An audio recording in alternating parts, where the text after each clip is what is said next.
Kalau tidur mendadak, tidak ada berpahala. Betul nggak? Semua isi Al-Quran itu aja dipikirkan tuh agar kita ketemu hikmah. Jadi kalau ya ini pembekalan leadership dalam berpikir, perhatikan baik-baik.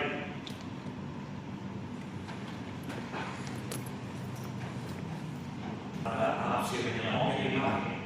Kalau saya coba kali tafsir dari katanya ada ulama bagus, maka tafsirnya mau. Jadi menurut penafsiran mau setelahnya di Al-Quran itu seperti ini.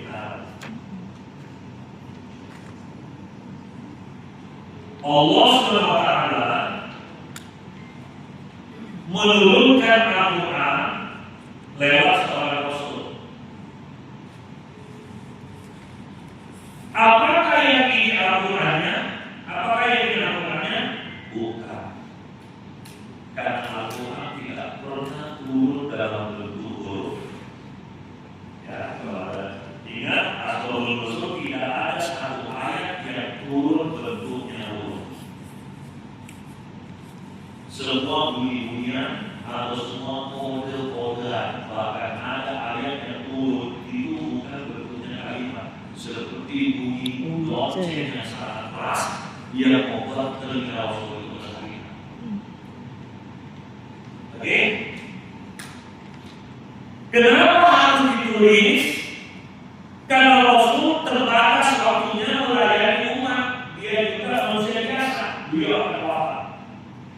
Maka supaya kita hilang, Al-Quran dijaga. Yang menjaga Al-Quran ada dua, yang menghafal bunyinya dan dicatat. Nah, setelah dicatat, semua orang sudah bisa baca. Cuma waktu dibaca, apakah ini kita itu Al-Quran? Tidak. Tidak. Belum. Saya pegang begini. Coba benar-benar pegang itu semua. Coba pegang itu semua. Saya buat analogi. Karena kalau saya tidak kasih analogi ini, kurang lebih makhluk dan mikro. Sudah pegang? Harap begini. Mau nggak ngomong? Mau nggak ngomong? Tidak. Karena apa? Karena yang kita pegang itu adalah wasilah. Nah sekarang, kalau Bunda tergolong bagus, Bunda ngomong sudah bisa terima. Tapi jangan ngomong terus. Itulah orang yang nanti dia tidak ngerti ulumul Quran, tidak ngerti artinya, dibaca dengan kecepatan yang tinggi. Ya simaklah dan tidak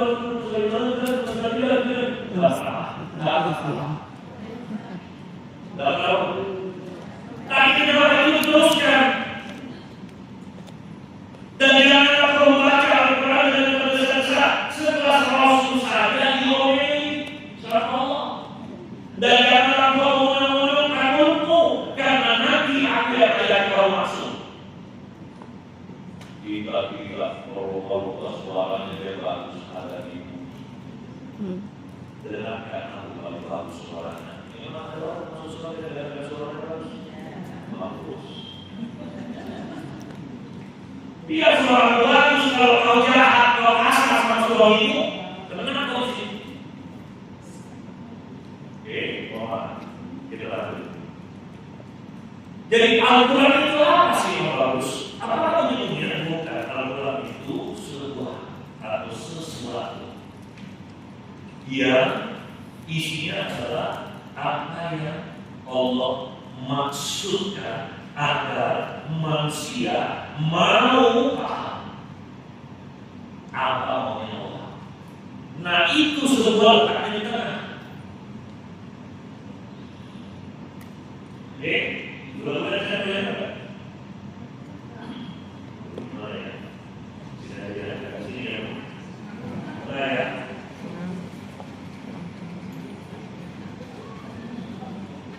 Kalau berapa sudah?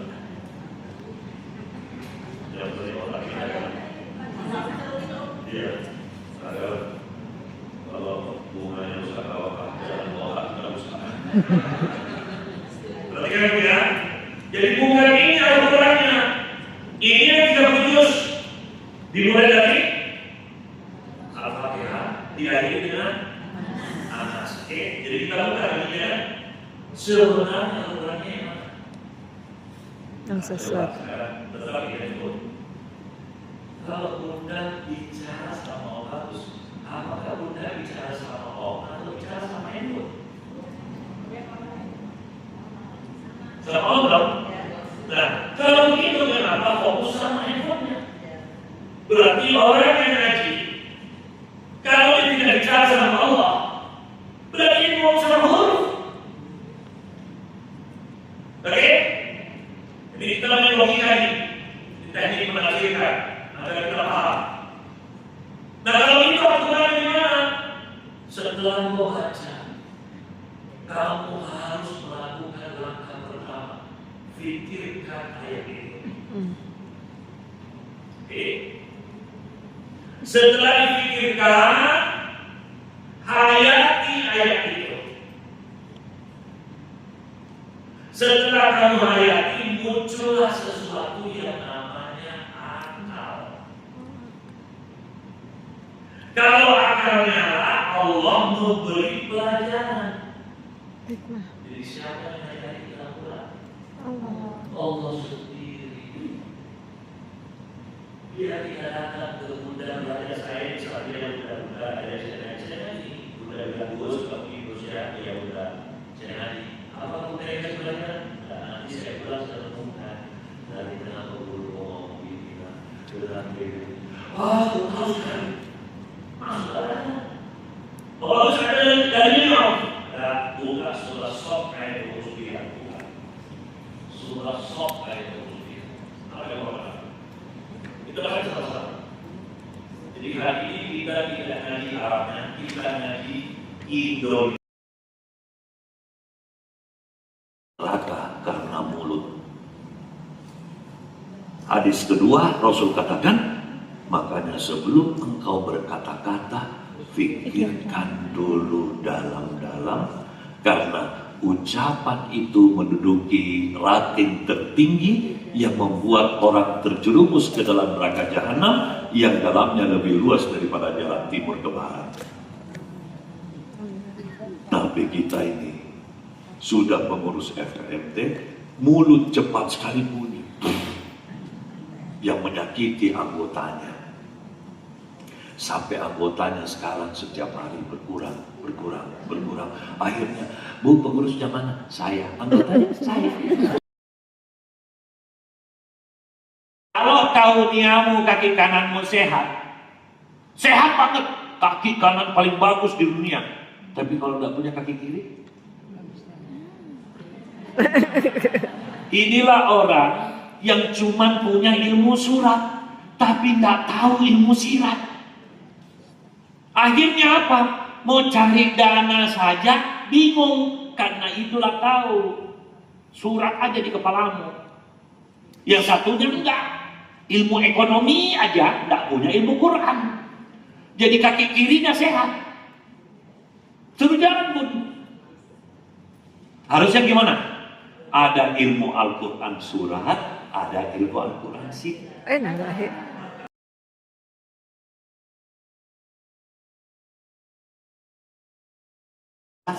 Nggak bisa mengendalikan emosinya. Nah, belajar sensasi di mana? Di Al-Quran.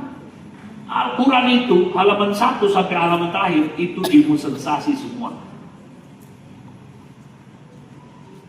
Karena emosinya tidak bisa dikendalikan. Kenapa? Dia nggak punya sensasi.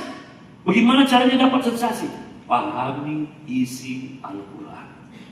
Renungkan, pahami, amalkan, kau bisa bunuh emosimu. Begitu dia mau marah, enggak ah, ngapain marah? Ini kan hanya ujian. Tapi suamimu selingkuh, itu kan dia diuji Allah. Berarti suamimu tidak baik. Justru kata suamiku beriman, dia diuji. Karena coba buka surah Al-Ankabut ayat 2. Coba buka kalau tidak percaya. Surah Al-Ankabut ayat 2. Apa yang Allah katakan? Ahasibat nasu ayat berapa? Ayat pula manawamu lah. Ikhtanan, apa maksudnya? Apa maksudnya? Emangnya manusia itu mengira dia dibiarkan berkata dia cukup beriman lalu tidak diuji? Jadi orang yang beriman itu harus diuji. Nah suamimu itu karena yang kau sayangi kau diuji.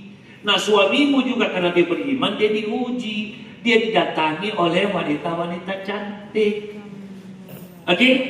Kalau yang datang wanita kurang ajar, suamimu pasti nggak mau karena suamimu orang beriman. Masalahnya yang datang ini wanita soleha, penghafal Quran, anaknya kiai besar. Dia rajin ibadah, dirinya suci. Suamimu kleper-kleper. Pasti ingat yang di rumah bau bawang putih, minyak kayu putih, nggak pernah senyum. Dia lihat sini harum, anaknya kiai besar. Lihat sini. Sudah gitu cewek itu bilang, aku siap jadi istri kedua. Sakitnya itu sampai ke bulu hati. Kalau cuman sakit digigit semut, ya sabar paling kecil. Tapi kalau suamimu diambil orang, itulah sabar yang lapangnya sampai ke langit ketujuh. Yang penting pertama, ketika ketahuan suamimu selingkuh, segera masuk kamar. Kunci, lalu hadap ke kiblat, lalu katakan, ujian telah tiba, ujian telah tiba, hore, hore, hore.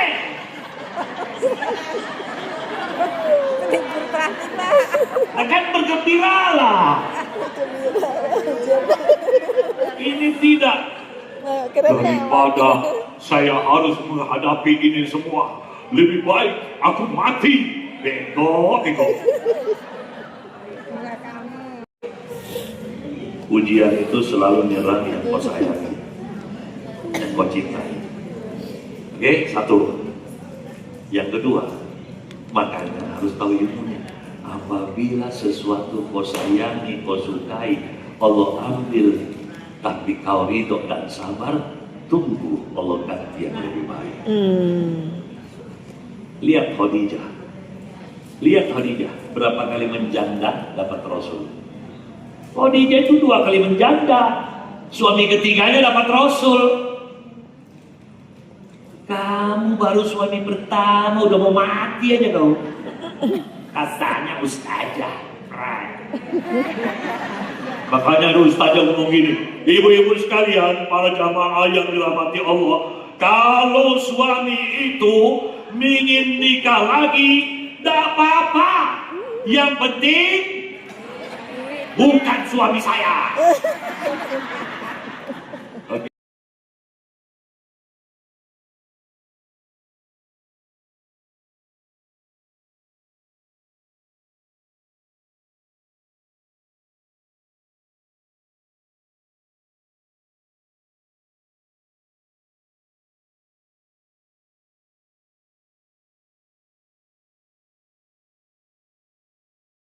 Boleh.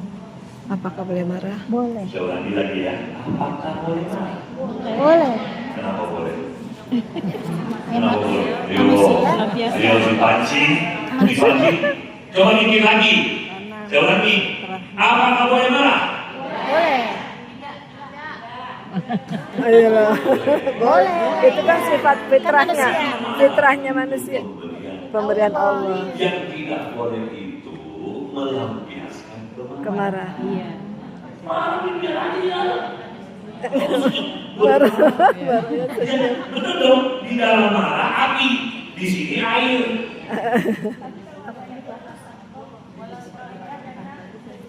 Maksudnya, itu tadi jangan marah itu.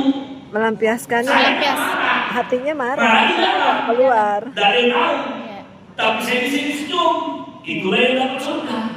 Dan dilampiaskan. Nah kita tidak. Dilampiaskan. Begitu dia marah, Dilampiaskan. hati itu bukan. Jadi marahnya keluar. Sebenarnya marah biar aja di dalam. Betul pun. Sakit hati, biarin di dalam. Jangan dikeluarin. Begitu dikeluarin, masuk kategori mengikuti Hawa nafsu.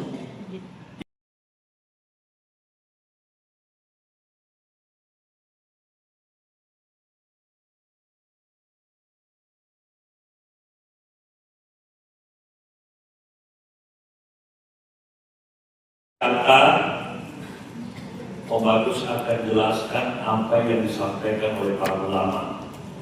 Man arafa nafsahu faqad arafa. Siapa yang berhasil mengenal dirinya, dia akan mengenal siapa Rohnya, siapa Tuhannya. Sekarang bagaimana cara mengenal diri? Om Bagus terpaksa mengeluarkan teori yang namanya manusia adalah makhluk 4/4. Ya. Artinya di dalam dirinya ada 4 diri. Ya, kadang-kadang lebih. Nah, dengarin ya. Kalau dihitung ya, Om Bagus ngomong kalau dihitung. Om Bagus, saya mau nanya. Satu. Saya gitu. Satu. Saya itu kadang-kadang bingung. Dua. Kadang-kadang pengen ke kanan. Tiga. Kok saya malah ke kiri? Empat. Itu kenapa, Om? Lima. Berapa yang nanya? Lima. Ditanya kepada saya. Mestinya kan dia yang nanya. Dia yang punya diri. Dia yang nanya. Dia yang mau ke kanan. Dia yang belok kiri. Gua yang ditanya. Iya kan? Nah, jadi gimana caranya? Tanya dirimu bahwa di dalam diri kita ada 4 elemen. Ya, perhatikan. Di dalam diri manusia ada 4 elemen. Ini kalau Anda kuasai ini teori, Anda ngaji mulai paham banyak ayat. 2 di dalam diri kita disebut diri dalam atau disebut rohani. Oke. 2 di bagian luar namanya jasmani. Oke, ini kalau mau kuasai diri Anda, pahami ini. Sekarang saya perkenalkan diri pertama, namanya diri seperempat. Artinya 1 di antara 4. Inilah diri awal, namanya fikir. Sering gak kita ngomong, kenapa ya pikiran gue itu? Itu diri.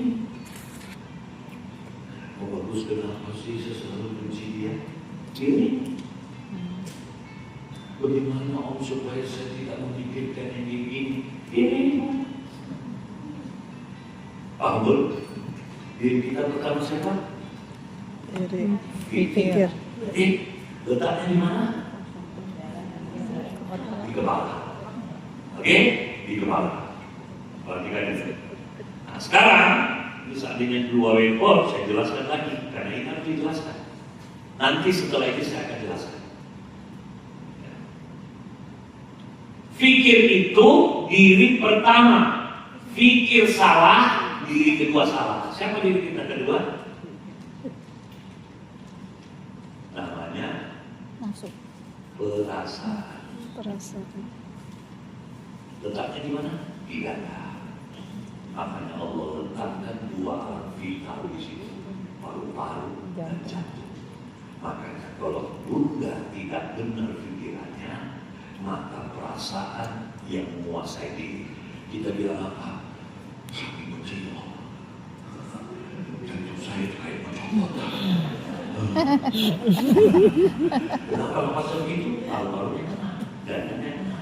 Makanya kenapa dia pucat? Itu ada di dada. Kenapa Al-Quran turun? Mau menawarkan penyakit yang ada dalam dada. Itulah penyakit perasaan. Iri, dengki, benci, dendam, sombong, pelit. Itu semua. Jadi diri yang kedua siapa?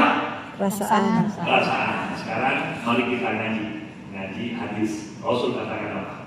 Akan tiba suatu masa ada sekelompok orang berasal dari timur, bacaan ngajinya bagus, hafalannya bagus, tapi sayangnya bacaannya cuma sebatas Menurut aja. tidak bisa melewati tenggorokan. Artinya dia tidak bisa telan itu ayat untuk tembus ke dadanya karena dadanya melawan.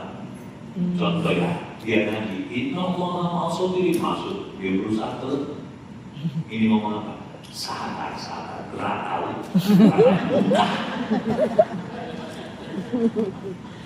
Oke? Kenapa bisa perasaan itu suka membantah? Hafalkan. Setiap manusia lahir di dadanya Allah sudah masukkan yang disebut dengan nafsu mula-mula. Nafsu itu ada dua, nafsu mula-mula dan nafsu karya. Nah, kasihkan contoh nafsu mula-mula itu yang itulah yang Allah masukkan dalam dada kita berupa marah. Dok, ada tidak hati kita nafsu itu marah. Begitu sombong kita bilang, setan manusia dikira siapa? Kau siapa? Saya. Itu jangan sombongnya. Lalu dia tendang itu orang, dia lampiaskan. Waktu dia lampiaskan itulah nafsu karya. Nafsu karya action dari itu. Kamu itu tendang orang. Tapi kalau marah di dalam, dari cara Allah yang sugi kok. Sama ketika suamimu jatuh cinta sama wanita lain. Jangan marah itu Allah yang sugi. Karya yang bergerak itu action. Iya, itu. Tapi kalau dia izin dan seterusnya, kalau nggak izinkan, sudah kau yang berurusan dengan Allah. Kita lanjutkan. Kenapa perasaan itu berat sekali melawan menyetujui Al-Quran? Perhatikan. Karena Allah beri nafsu mula-mula. Nafsu yang pertama namanya amarah bisu, masuk di dada. Bagus, kasih kami kesimpulan amarah bisu itu apa? Nafsu amarah bisu itu intinya adalah nafsu yang selalu melawan Allah, melawan Rasul. Udah itu aja. Rasul bilang senyum, dia murung. Karena dia hidup dengan amarah bisu. Nafsu bilang berbagi, dia pelit. Rasul bilang belajar, dia ngantuk. Dia ikuti amarah bisu. Rasul menyuruh menyegerakan, dia bilang apa? Bentar. Tiba-tiba tua. Begitu tua dia bilang apa? Ya, lanjut. Waktu muda dia bilang nanti ada belajar, begitu tua dia bilang ada waktu. La ilaha illallah. Oke? Jadi apa kalau disebut? Kemarin melawan Allah. Nafsu yang selalu melawan Allah. Bagaimana cara meredupkan amarah bisu? Kaji Al-Quran sampai paham betapa panasnya api neraka itu, betapa bahayanya tipuan dunia itu. Mau lihat tipuan dunia? Saya kasih contoh. Mau nggak? Mau. Tapi jangan percaya ya. Kalau Anda percaya, Anda muslim. Saya kasih contoh. Ini yang namanya tipuan dunia. Kertas sebesar ini. Kita hitung sama-sama jumlahnya. 1, 2, 3, 4. Jangan berkedip ya. 4, 5, 6, 7. Kalau pemain sulap pun Jadi duit deh. ini ditutup atau dia main di belakang badannya. Kalau saya, karena saya tidak pakai sulap, langsung Jadi langsung 10.000. tangan kali atau Salah duit. Nggak dikasih juga.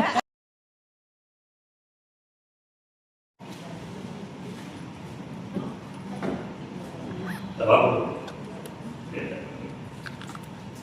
Ini yang dalam Ka'bah, ini yang di luar Ka'bah.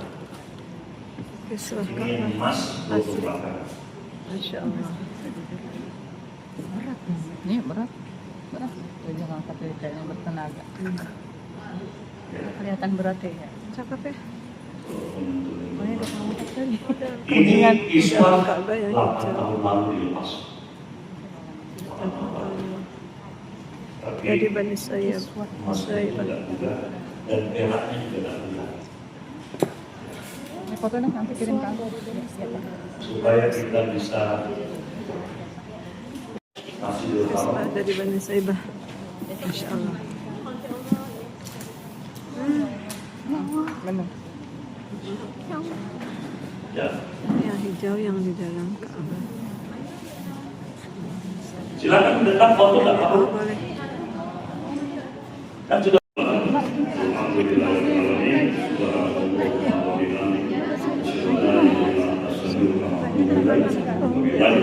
Balik ke Ka'bah dari emas 24 karat.